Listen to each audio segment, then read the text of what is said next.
Was this prince too in love that he forgot to become king? I am Joana and I am here to uncover Africa's untold story and help you heal through storytelling. So people from Yoruba often say they started Benin. Benin say, no, we started Yoruba. So this story will clear some air. There was a Princess Ehimide. Some say she was just a noble woman in Igodu. Her father was an Oinoge. So Princess Ehimide, but I'm just going to be calling her Princess. Princess Ehimide was a very beautiful woman, influential woman with a lineage of nobility. And she was not in a union at that time. But Princess Ehimide was minding her business.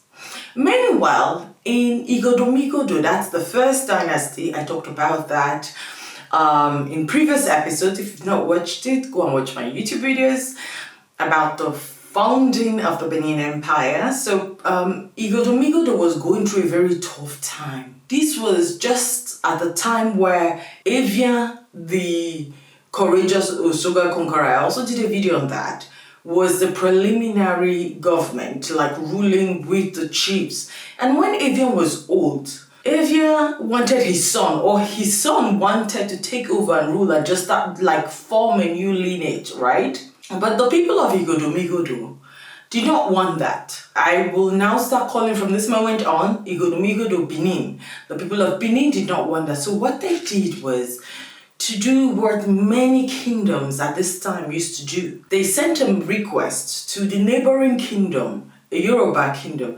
asking them to send them a prince from a royal lineage to rule them.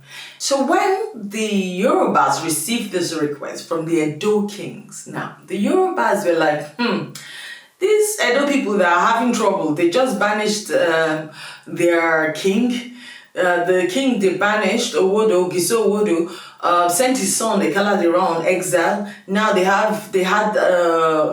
beast Osogan that was taunting them. Then Evian conquered Osogan, and then Evian now is old. He wants his son to. What is wrong with these people? I beg, we are not sending our prince to rule you. After consistent requests from the chiefs, the nobles, the dukes of Igodu, Benin, Oduduwa said, okay, I will test them first. Now, Oduduwa, for some, it's like a mythical figure. For others, Oduduwa was the ruler of a Yoruba kingdom. And his last son, Prince Oranmiyan, also had lots of issues within different Yoruba kingdoms. So Oduduwa was saying he was going to send his son, Prince Oranmiyan, the last son, if the Benin people pass this test. Now, this is actually like a parallel to the founding of the first dynasty of Benin, Igodu. God Osanobua sent his last son, Edu. Oduduwa now sending his last son, Prince Oranmiyan. I don't know. Oral history. We're trying to move this forward here. So if you've got insight, knowledge, research, share. I will appreciate it. Now, what was the test? Oduduwa, or the people of Yoruba, sent the people of Benin 7 lice. Lice is this mini pest. Now that I'm talking about it, my body is already tingling. Let me use some concussions to help me through this part of the story. We're just going to move fast. Now, the lice, they arrived Benin, mini, tiny, micro pest. And the Benin people were so clever, especially the Olia at that time. The Duke said, okay, you know how we're going to take off this lice? We just put it on the head of the captive. So on the head, they put the lice, and the lice are getting fat, growing, nourishing. Oh my God, now this is annoying. Anyway, the lice was now sent back to Yoruba people to show, look, we have been able to take care of mini lice. Of course, we can take care of your prince. Oduduwa had passed away, but he had left instructions that if the people of Benin could pass this test, they should send Prince Oranmiyan. So Prince Oranmiyan was sent. Now we are coming back to Ehimide. Don't leave me here. This story is so juicy. I need to drink some grandma's concussion. So this is just ginger, turmeric, and the back peels of orange. all in there, brewing for a long time. I did not say add sugar to it or milk, concoction.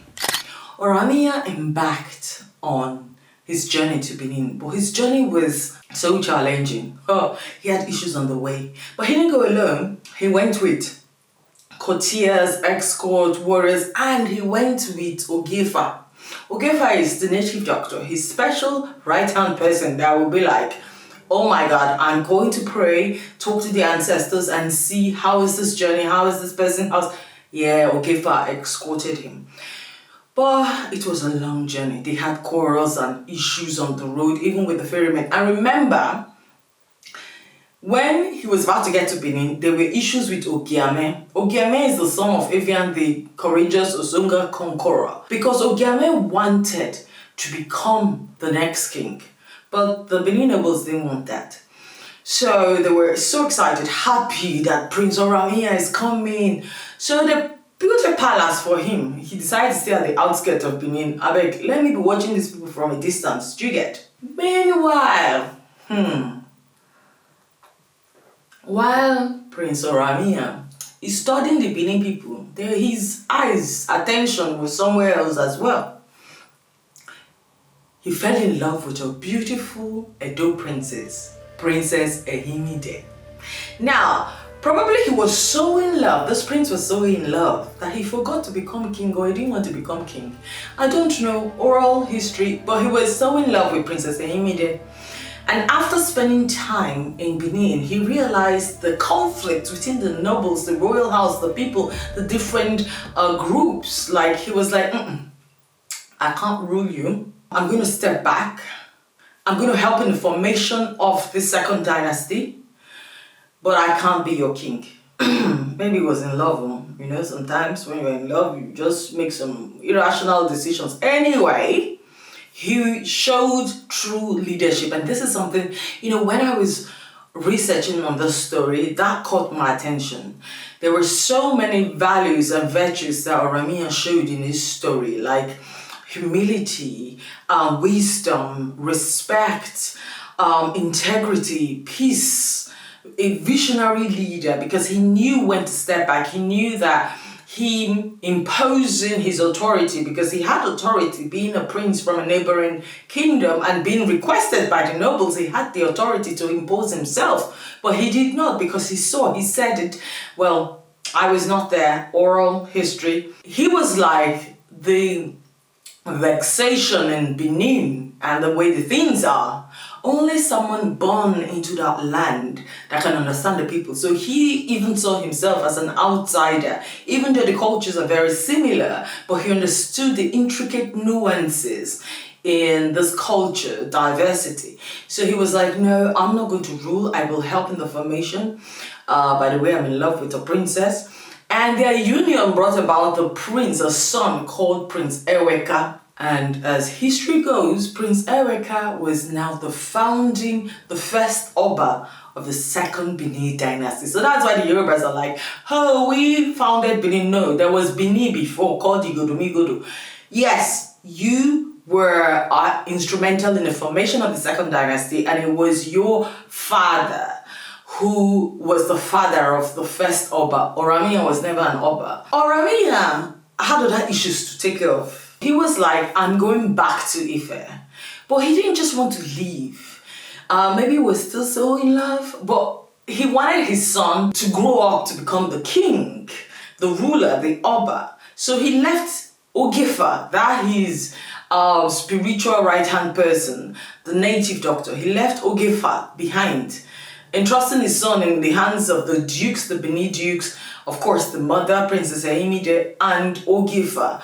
You know, because he was like, I want you to take care of him and build him into becoming a king. So Oranmiyan did not head straight back home to Ife. He would make his journey as long as possible. There was a time he spent even, I think, where was this? I wrote it down somewhere. Uga. He spent 3 years at Uga, now Oka. So there were stages of his travel back home that he delayed intentionally to be close to Benin so that he can see how Princess Ehimide and his son, Prince Erika, is coping. So Prince Oranmiyan left Princess Ehimide in Benin and went back to Ife. So for me, this story shows how interconnected different African cultures, kingdoms, and empires were, and they just reached out when they needed help. This imaginary border that we've created today and tribalistic borders that we've created today did not really exist like this before. And even when you reached out for help and help came, the Benin people actively reached out. It's not like the Yoruba people came to impose themselves, no. But when help even came and Prince Oranmiyan saw that was not his destiny, that was not his place. He might be formative in creating a new structure, but he's not going to stay there. He knew that, and that is true leadership. You don't always have to lead, right? Leadership is service, so you can be there to build, and when your work is done, you can retreat. And that is something I really take away from this story. So tell me today, just mention any leader, be it within the African continent or in the global village, any leader that you think depicts these virtues and values that we see in the story of Oranmiyan coming to Benin and living Benin.